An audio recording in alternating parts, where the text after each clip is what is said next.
So like my coach always tells me, it's great to have a big vision, but if you have a big vision, you better have a big plan. That is, how are you going to make this happen? So what you need to do is take a look at your vision board and take a look at the type of life that you want to build, the lifestyle you want to have, and ask yourself a question. In order to live like this, what type of business do I need to create? What type of income do I need to generate? We create this business by using a one-page strategic plan. This is a strategic plan that you can use to run your business over the course of several years. Now, this one-page strategic plan was developed by John D. Rockefeller. He had lots of businesses to run. I think at one point it was over 100. And he needed an easy way to run those businesses. And for that, he developed this one-page strategic plan.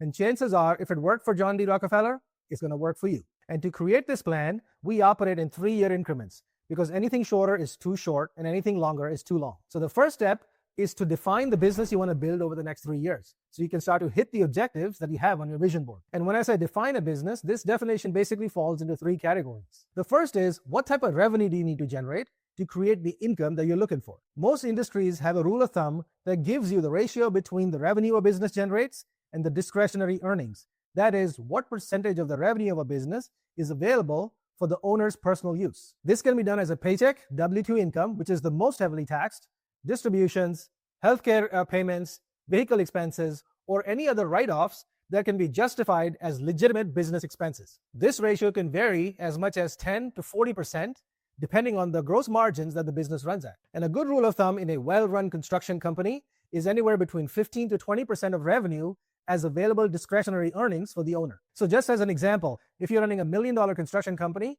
you can be taking home anywhere between $150,000 to $200,000 a year as income. And if you scale that up to a $5 million construction company, if you run it well, that number can be as high as $1 million a year. The second category is the type of services you will provide. And a good idea is to take a look at your services that you don't provide today, but your clients actually need. Now, to add this service to your business, you could do it one of 2 ways. The first way is you could either try to develop this service from scratch, but that does take time.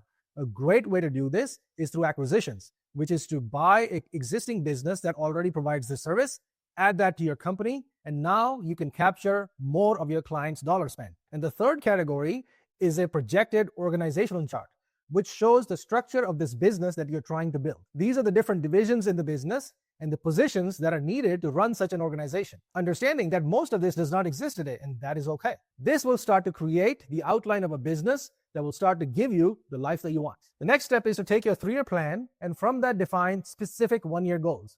That is, if you want to be here in 3 years' time, what should your business be doing over the next 1 year? So let's say you start today. Mark a date a year out. And on that date, define the targets that your business should be hitting. And define those targets in detail. So these targets are things like specific revenue numbers, your gross margins, average sale prices, services you need to add, employees you need to hire, SOPs or trainings you need to create, lines of credit that are needed, and then finally, the number of hours that need to be reduced for you, the owner. And then we take these 1-year goals and from that, create a 90-day action plan. That is, if I'm to hit these goals in 1 year's time, what should I be focused on over the next 90 days? This breaks up the 1-year plan into smaller goals, and these smaller goals become more achievable.